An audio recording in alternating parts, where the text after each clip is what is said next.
ভুটানের বিপক্ষে দুই ফিফা প্রীতি ম্যাচে বাংলাদেশ মহিলা দলে নেই শাহিদা আক্তার রিপা, আফ্রিদা খন্দকার প্রান্তি, ছোট শামসুন নাহার, তৌরা খাতুন এবং সুরমা জান্নাত।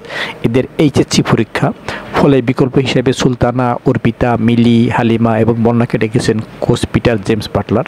দুর্বল প্রতিপক্ষ ভুটান, তাদের বিপক্ষে বাংলাদেশ মহিলা ফুটবল দলের শতভাগ জয়। সর্বশেষ 2022 সালের সাবে তাদের বিপক্ষে 8 গোলে জিতেছিল বাংলাদেশ। এরপরও এই দলের বিপক্ষে প্রীতি ম্যাচ খেলা সম্পর্কে অধিনায়ক সাবিনা খাতুন জানান, আমি পার্সোনালি চেয়েছিলাম যে অবশ্যই আরও ভালো টিমের সাথে খেলার জন্য। চাইনিজ টাইপের সাথে যে দুইটা ম্যাচ হলো, সেই দুইটা ম্যাচ যদি এই সময়ে হতো বা আরও পরে হতো আরও ভালো হতো। বাট যেহেতু আপা বললেন যে আরও 2 মাস সময় আছে, তার ভিতরে যদি আরও ভালো দুইটা টিমের সাথে খেলা যায় সেটা অবশ্যই ভালো হবে। সাবিনা, আপনি কিন্তু এই প্রথম অ্যাজ এ খেলোয়াড় ভুটান যাচ্ছেন খেলার জন্য, এটা কিন্তু টিমের সাথে ছিলেন প্লেয়ার হিসেবে না, তো এই বিষয়টা আপনার কেমন লাগতেছে? সাপোর্টারদের এগেনস্টে খেলতে হচ্ছে সবসময় আমার আলাদা একটা ওটা চ্যালেঞ্জ কাজ করে, এবং সবার জন্য আমার মনে হয় যে হোম গ্রাউন্ড যাদের থাকে তাদের হচ্ছে অ্যাডভান্টেজ এর থেকে হচ্ছে ডিসঅ্যাডভান্টেজ বেশি থাকে, কারণ তাদের সাপোর্টার্স থাকে, থাকে, ওদের এক্সপেকটেশন বেশি থাকে এবং ওদের ভিতরে একটা আলাদা চাপ সৃষ্টি করে।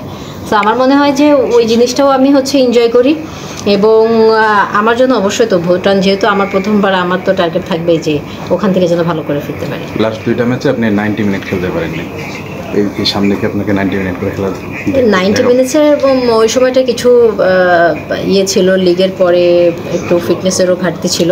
এবার প্লেয়ার যেহেতু 90 মিনিটস বা 45 মিনিটস ব্যাপার না, যতটুকু সময় মাঠে থাকবো নিজের বেস্টটা অবশ্যই দিই। ফিটনেসের দিক দিয়ে সেরা অবস্থানে আছেন আপনি? সেরা না, বাট বেটার।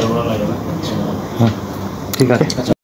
এই দলে বেশ কিছু অভিজ্ঞ খেলোয়াড় না থাকায় এবং কিছু নতুন খেলোয়াড় চান্স পাওয়ায় এই প্রসঙ্গে কোচ পিটার জেমস বাটলারের বক্তব্য, Afida's not in the team because she's got exams. Reaper is not involved because, again, exams, and Tahora and Shamshun Jr. Again not involved. We got maybe 1 or 2 more, which is a question mark, but I've brought in Sultana, and we've brought in a couple more, Millie, Bona, from the police, from the army, and also from BKSP. So yeah, it gives our younger players an opportunity to actually get game time, and that's what it's all about. It's all about giving young players an opportunity. The young girls, potentially, they're looking good. They're looking good condition, good nick. I'm happy with them. Chance. Everyone's got a chance to play. I mean, nobody's guaranteed a place. Nobody's guaranteed a place in the team. Everyone's got to.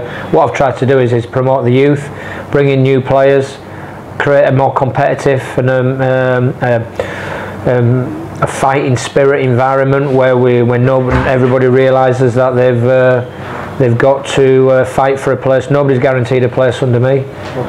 So what is your target in upcoming SAF football, because we are the current champion? SAF will always be, you want to try and win it. You know, you enter it, you compete in it to win it,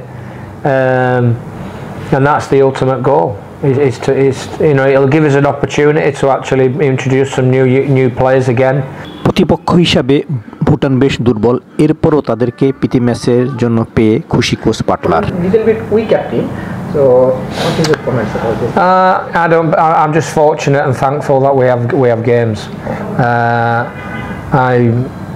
I think it's in this era it's difficult to get games because of finance. There's many issues. Whether it suits one team or another team, I'm thankful that we've got a game, whether it be Bhutan or Chinese Taipei or Pakistan or whoever. I think the most important thing from our perspective is we've got to be thankful that we've got some games, and we'll treat Bhutan with the respect they deserve. কখনো আর্থিক সমস্যা, কখনো প্রতিপক্ষ দেশে চলমান যুদ্ধাবস্থা, এসব কারণে বাংলাদেশ মিয়ানমারের সাথে প্রীতি ম্যাচ খেলতে পারেনি। লেবানন গিয়ে সেখানে 4 জাতীয় টুর্নামেন্টে অংশ নিতে পারেনি। আবার লেবাননের সাথে 2টি ফিফা প্রীতি ম্যাচ, সেটিই হয়নি। ফিলিস্তিনের সাথে 2টি ফিফা প্রীতি ম্যাচের কথা ছিল, তাও আয়োজন করা সম্ভব হয়নি।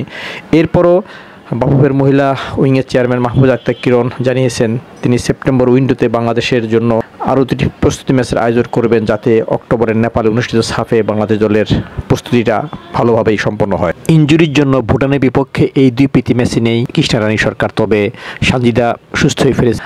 একই সাথে মারিয়া মান্ডাও ইনজুরি কাটিয়ে ফিরেছেন, যা দলের জন্য খুশির খবর।